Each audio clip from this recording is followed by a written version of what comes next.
Ito ang tasa reading para sa iyo. First time ko itong gagawin dito sa YouTube. May good news na darating, 2 pagkakataon. Pareho mo itong sinubukan. Ang una ay para sa experience at ang pangalawa ay ganun din, pero mas magtatagal ka sa pangalawa. Magagamit mo ang mga natutunan sa nakaraan, sa ibang lugar or ibang bansa. Meron ka pang passion or dagdag kita na paplanuhin.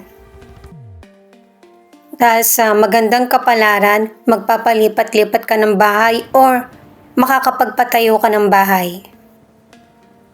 Isasama mo ang person mo or ang family kung saan ka nakatira or makakapunta sila sa lugar na tinitirahan mo. May letter M dito sa cup na ito. Merong fish at elephant. Magpapatuloy ang swerte mo.